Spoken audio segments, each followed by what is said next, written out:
America के उपराष्ट्रपति जी ने मुझसे बात करने का प्रयास किया। वो घंटे भर कोशिश कर रहे थे, लेकिन मेरी सेना के साथ मीटिंग चल रही थी, तो मैंने उनका फोन उठा नहीं पाया।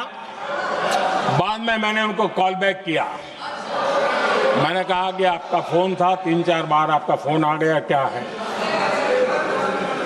तो अमेरिका के उपराष्ट्रपति जी ने मुझे फोन पे बताया कि पाकिस्तान बहुत बड़ा हमला करने वाला है, ये उन्होंने मुझे बताया। मेरा जो जवाब था, जिनको समझ नहीं आता है उनको तो नहीं आएगा,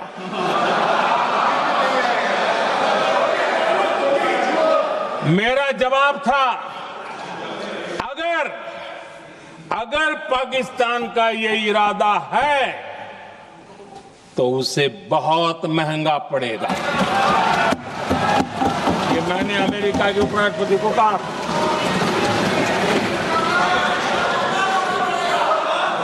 अगर पाकिस्तान हमला करेगा तो हम बड़ा हमला कर करके जवाब देंगे, ये मेरा जवाब था।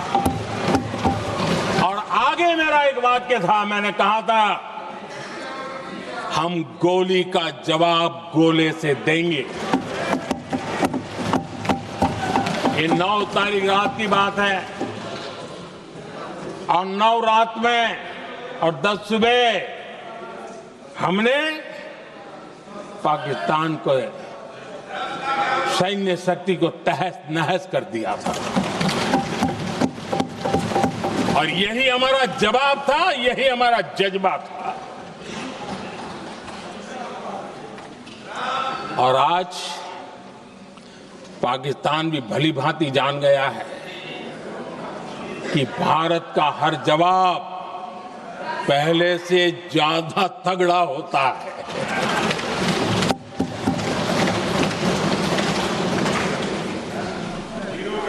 उसे यह भी पता है कि अगर भविष्य में नौबत आई तो भारत आगे कुछ भी कर सकता है। और इसलिए मैं फिर से लोकतंत्र के इस मंदिर में दोहराना चाहता हूं, ऑपरेशन सिंदूर जारी है।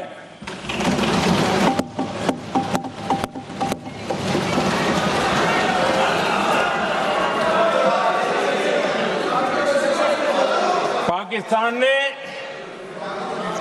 दुस्साहस की अगर कल्पना की तो उसे करारा जवाब दिया जाएगा।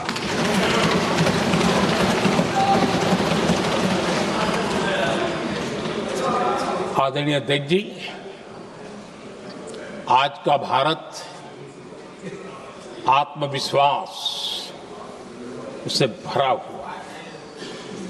आज का भारत आत्मनिर्भरता के मंत्र को लेकर के पूरी शक्ति के साथ तेज गति से आगे बढ़ रहा है। देश देख रहा है भारत आत्मनिर्भर बनता जा रहा है। लेकिन देश ये भी देख रहा है कि एक तरफ तो भारत आत्मनिर्भरता की ओर तेज गति से आगे बढ़ रहा है, लेकिन कांग्रेस मुद्दों के लिए पाकिस्तान पर निर्भर होती जा रही है।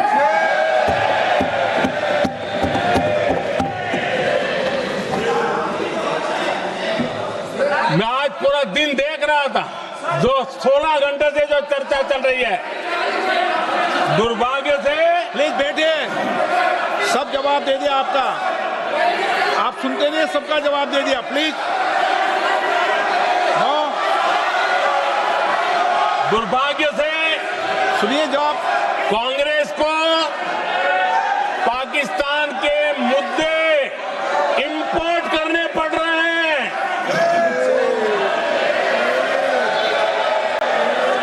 आदरणीय अध्यक्ष जी,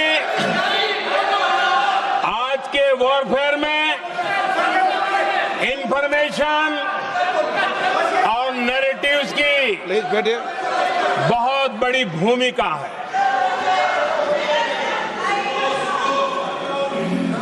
नैरेटिव घड़ करके एआई का भी भरपूर उपयोग करके सेनाओं के मनोबल को कमजोर करने के खेल भी खेले जाते हैं। जनता के अंदर अविश्वास पैदा करने के भी भरपूर प्रयास होते हैं। दुर्भाग्य से कांग्रेस और उसके सहयोगी पाकिस्तान के ऐसे ही प्रपंच के प्रवक्ता बन चुके हैं।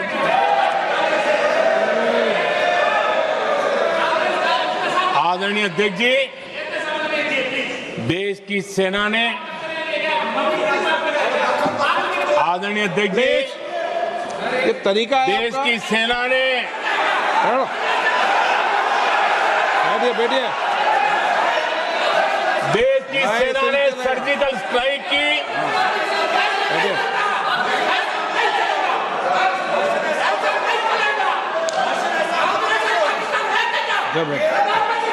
बैठिए बैठिए।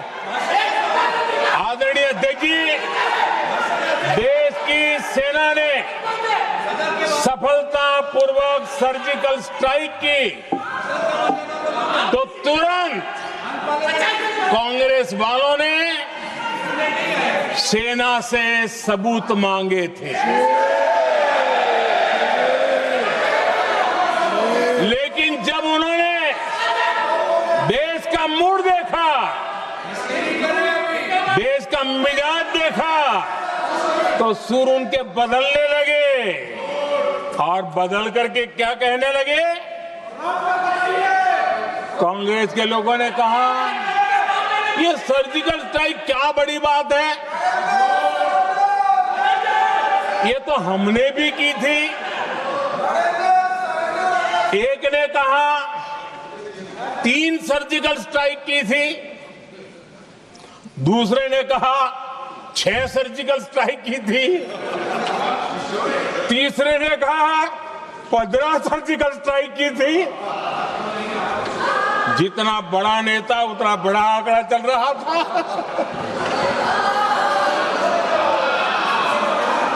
आदरणीय अध्यक्ष जी, इसके बाद बालाकोट में सेना ने एयर स्ट्राइक की। अब एयर स्ट्राइक तो ऐसी थी कि वो कुछ कह नहीं सकते थे, इसलिए ये तो नहीं कहा कि भाई हमने भी की थी। उसमें तो उन्होंने समझदारी दिखाई, लेकिन फोटो मांगने लगे। एयर स्ट्राइक हुई तो फोटो दिखाओ, क्या कहां गिरा, क्या तोड़ा, कितने मरे, बस यही पूछते रहे। पाकिस्तान भी यही पूछता था, ये भी यही पूछते थे।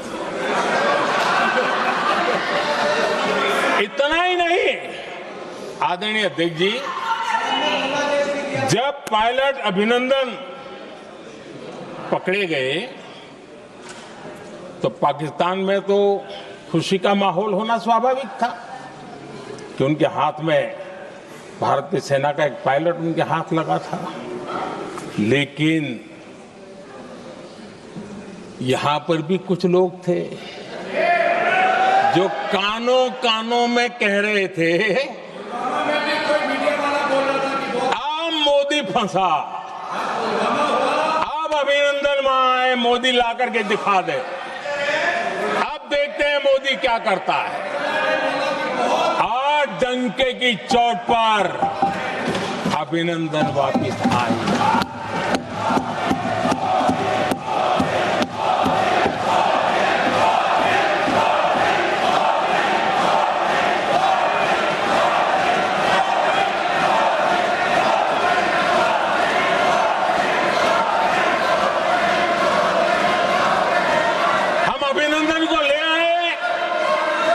तो इनकी बोलती बंद हो गई। इनको लगा यार कि नसीब वाला आदमी है, हमारा हथियार हाथ से निकल गया। आदरणीय अध्यक्ष जी, पहलगाम हमले के बाद हमारा बीएसएफ का एक जवान पाकिस्तान के कब्जे में गया तो फिर इनको लगा वाह बड़ा मुद्दा हाथ में आ गया है, अब मोदी फंस जाएगा। अब तो मोदी की फजीयत जरूर होगी और उनकी इकोसिस्टम ने सोशल मीडिया में बहुत सारी कथाएं वायरल की कि ये बीएसएफ के जवान का क्या होगा, उसके परिवार का क्या होगा, ये वापस आएगा, कब आएगा, कैसे आएगा, न जाने क्या क्या चला दिया। आदरणीय अध्यक्ष जी, बीएसएफ का वो जवान भी आन बान शान के साथ वापस आया।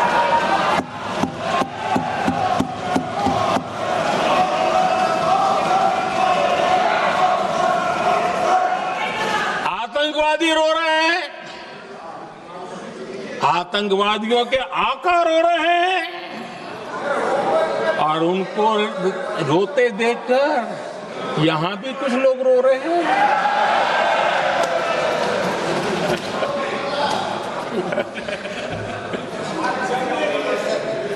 अब देखिए सर्जिकल स्ट्राइक में सर्जिकल स्ट्राइक चल रही थी, उसके बाद उन्होंने एक खेल खेलने की कोशिश की, बात जमी नहीं।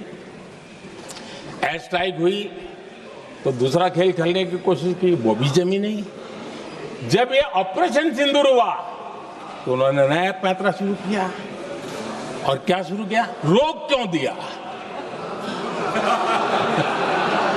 पहले तो मानने को तैयार नहीं थे कि मुक्त करते, अब कहते रोक क्यों दिया। वाह रे बयान बहादुरों,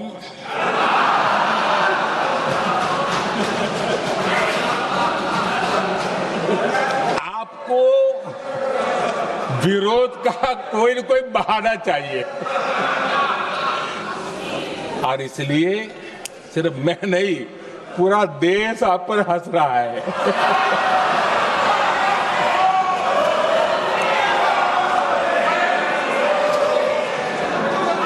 आदरणीय अध्यक्ष जी, सेना का विरोध, सेना के प्रति एक पता नहीं नेगेटिविटी, एक कांग्रेस का पुराना रवैया रहा। देश ने अब ये